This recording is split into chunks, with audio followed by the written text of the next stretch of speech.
Okay, welcome to the deep dive. Great to be here. Today we're plunging into, well, a specific approach to marketing. It's called the FAPI Marketing Framework. Right, and we're working from a text source that really lays out its structure. Exactly. And our mission today, what we really want to unpack, is one specific thing.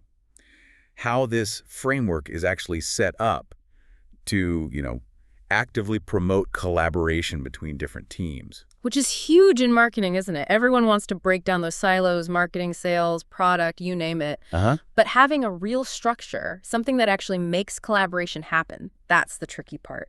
Yeah. And this FAPI framework, well, the source suggests it hits that challenge head on. That's what caught my eye, too.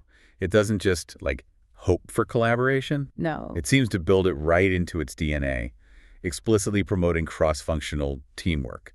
But, okay, how exactly? Well, what's really interesting here, according to the source, is how it makes sure all the relevant stakeholders. Stakeholders, okay. Yeah, and crucially, that includes people from outside the usual marketing department, ensures they're actively involved. Involved in the actual marketing process itself. Right there in it, not just informed after the fact. So how does that happen? Is it just meetings? The source points to these specific structured things called project events. Project events? Okay. Think of them as mandatory touch points, maybe dedicated working sessions. You're not just an optional attendee. Right, so it's not like getting buried in a CC list. Yeah. We're actually in these defined moments designed for participation. Yeah. It's built in. Exactly. And that process, bringing different perspectives into these structured events, naturally helps build a shared sense of ownership.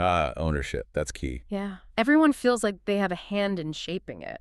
And that usually leads to more accountability for whether it succeeds or not. It stops being marketing's thing that they just throw over the wall. Precisely. It avoids that feeling of marketing doing stuff to other departments. Okay, that shared ownership, that sounds powerful.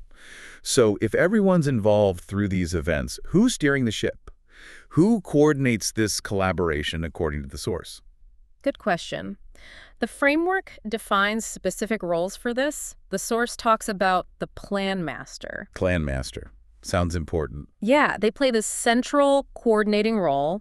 They're the ones building the team for a project, making sure communication actually works between everyone. So they're kind of the glue, keeping things moving towards the goals. That's a good way to put it. They coordinate the activities, but they're not alone. They work closely with functional leads. Functional leads, so people representing different departments, like sales or product. Exactly. The source says these leads are vital. They bring in their specific functional expertise, their resources, right into the marketing plan development. And how do they interact with the plan master? Is it just giving input? No, it's more direct than that. The source emphasizes they collaborate directly with the plan master. Directly on what? On developing specific parts, specific modules of the marketing strategy that need their function's know-how. It's presented as a real working partnership. So it's co-creation, almost. Yeah, designed to ensure that alignment right from the start. Okay, so instead of marketing building a plan alone and then maybe showing it around. Or handing it off, yeah.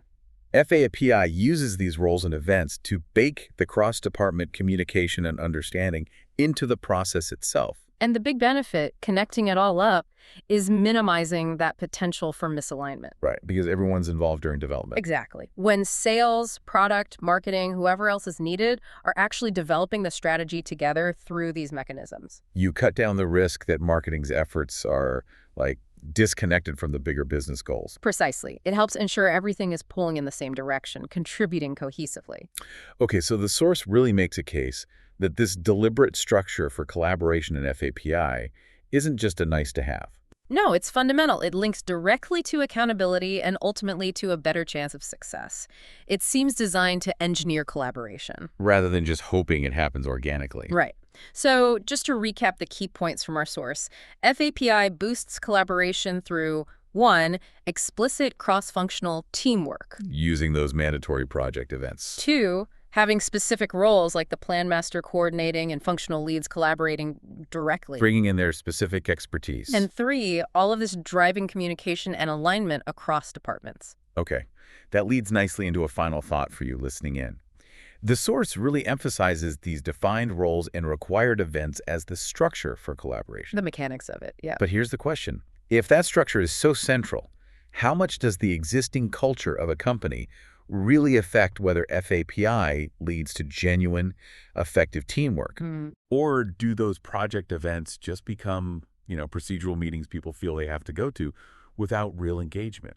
What stands out to you about that interplay between structure and culture? Something to chew on.